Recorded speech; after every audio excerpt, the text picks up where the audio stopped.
आज हम डीवीज लैब के वैल्यूएशन के बारे में बात करने वाले हैं। ऑलरेडी गौरव ने और मंदार ने मिलकर एक डिटेल्ड एनालिसिस रिस्क और मोड्स के बारे में कवर किया है डीवीज लैब के, और अब now you are interested in understanding the valuation. क्या अपसाइड पोटेंशियल इस कंपनी में है, इसके बारे में हम समझने की कोशिश करेंगे। 40% का करेक्शन हम देख चुके हैं। 40% का करेक्शन रिस्क में मंदार ने वो कवर कर लिया है कि क्यों ये करेक्शन हुआ है। फर्स्ट टाइम हो रहा है कि ये करेक्शन नहीं, इसके पहले भी ऐसे करेक्शंस हमने देखे हैं। 2016-17 में ऑलमोस्ट 60% ये स्टॉक एक बार करेक्ट हुआ था, और उसके बाद एक अच्छा खासा रन, एक ड्रीम रन हमने इस स्टॉक में देखा है, और फिर से एक बार 40% से ये स्टॉक यहां पे नीचे गिरा है। But we are going to talk about the valuation perspective from 10 years point of view. Next 10 years में इस कंपनी के साथ क्या हो सकता है, उसको हमें थोड़ा सा समझने की कोशिश यहां पे करनी है। Current price to earnings ratio जो है कंपनी का, that is at around 36 times. ये इतना होना चाहिए क्या, इस पे एक अलग डिबेट हो सकता है, और उस पे जब मैं सिनारियो एनालिसिस आप लोगों के सामने प्रेजेंट करूंगा तो हम जो रैशनल पीछे रख रहे हैं regarding price to earnings ratio वो भी मैं समझाने की कोशिश करूंगा। लास्ट 5 इयर्स का मीडियन पी रेशियो अगर हम देखते हैं इस कंपनी का, that is at 43 times. Last 3 years का मीडियन पी रेशियो अगर हम देखते हैं, so that is at 47 times.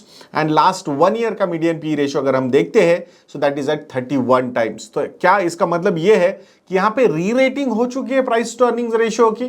That could be a valid point. और ये बिजनेस ही ऐसा है कि कुछ जो पेटेंट्स वगैरह होते हैं, तो ये सारी चीज़ें एक्सपायर हो जाती है। तो आई थिंक जब जेनरिक उस बिजनेस में ये इनके प्रोडक्ट्स आ जाते हैं, सो ऑब्वियसली एक बहुत बड़ा इम्पैक्ट जो है इनके बिजनेस पे होता है। सो ये भी कुछ रीजंस हो सकते हैं, रिस्क में वो कवर कर चुके हैं। अब सिनारियो एनालिसिस समझने की कोशिश यहाँ पे करेंगे। लास्ट 12 मंथ्स का, यानी कि ट्रेलिंग 12 मंथ्स का अगर प्रॉफिट हम देखते हैं इस कंपनी का, सो that number is around 2400 crore. To be more specific, 2397 crore rupees. So this is going to be an important number for us because इसी पे आने वाले समय के हम प्रोजेक्शंस देने वाले हैं। तो ये नेक्स्ट 10 साल का जो एंगल है, इसको हमने 2 पार्ट्स में डिवाइड किया है। फर्स्ट 5 ईयर का ग्रोथ अलग कंसिडर किया है, और उसके बाद के 5 साल जो है वहां पे हम ग्रोथ को मॉडरेट करने वाले हैं। तो उस एंगल से ये सारी चीजें हम यहां पे समझेंगे। सो कंजर्वेटिव अप्रोच अगर हम लेते हैं फॉर नेक्स्ट 5 इयर्स, हम कंजर्वेटिव ग्रोथ जो यहां पे एक्सपेक्ट करेंगे, so that number is around 13%। So 13% का पैट ग्रोथ हम एक्सपेक्ट कर रहे हैं for next 5 years in conservative thing. अगर मॉडरेट साइड से हम देखते हैं, so then the growth we are expecting is around 15%। And aggressive side से अगर पैट की ग्रोथ हम एक्सपेक्ट कर रहे हैं, so that is around 18%। But ये सारे नंबर्स जो है ये नेक्स्ट 5 साल के ग्रोथ के पॉइंट ऑफ व्यू से CAGR टर्म्स में हमने कंसिडर किया है। सो उसके बाद के 5 साल जो है वो हम कंजर्वेटिव वे से अगर देखते हैं, so we are expecting a growth of 11% profit growth from 6th to 10th year from now, and 14% for moderate growth या 13 to 14%, and 16% for aggressive growth. तो ऐसे हमने ग्रोथ कंसिडर की है। तो उस हिसाब से ये जो पैट के नंबर है वो भी वहां पे मॉडरेट होंगे। So PAT after 10 years conservative way से would be around 7442 crore rupees. Moderate way से PAT would be around 9283 crore rupees, and aggressive way से the PAT number would be around 11,518 crore rupees.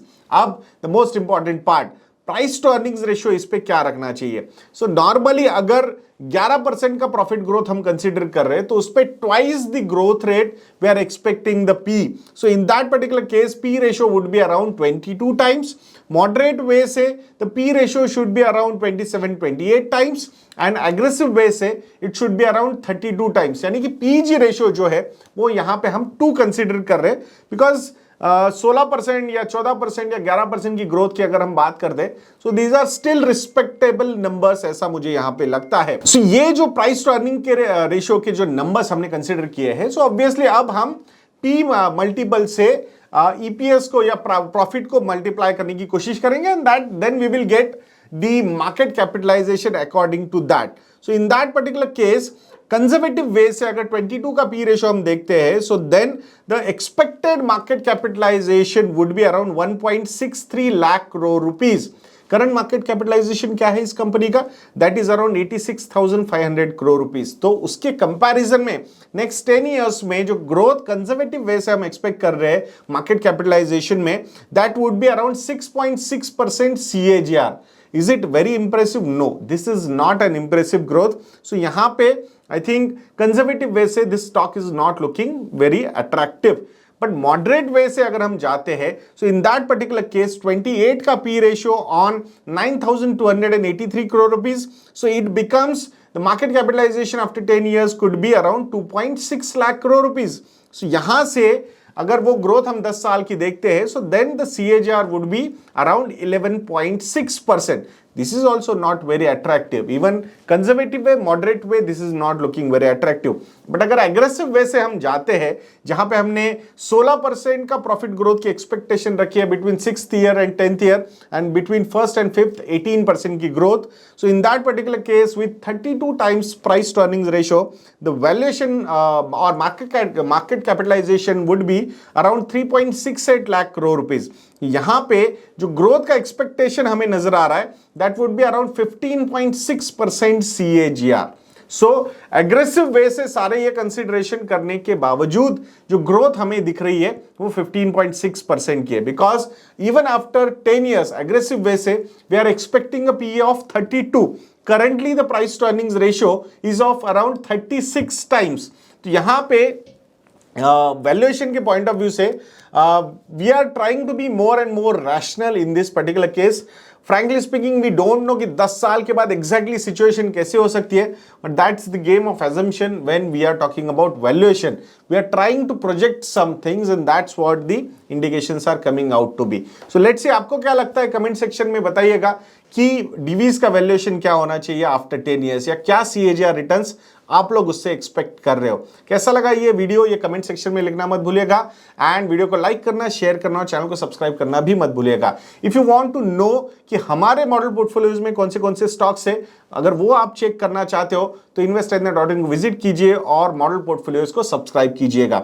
यज्ञ YADNYA ये प्रोमो कोड यूज कीजिएगा, 30% का discount आपको मिलेगा और उस पर एक फ्री लर्निंग कोर्स भी आप लोगों को मिलने वाला है. आप हमारे रिलेशनशिप सेल से कांटेक्ट कर सकते हो. तो ऐसे वीडियोस के लिए चैनल पे बने रहिए. वीडियो को लाइक करना, शेयर करना और चैनल को सब्सक्राइब करना बिल्कुल मत भूलना. नेक्स्ट वीडियो में मिलते हैं.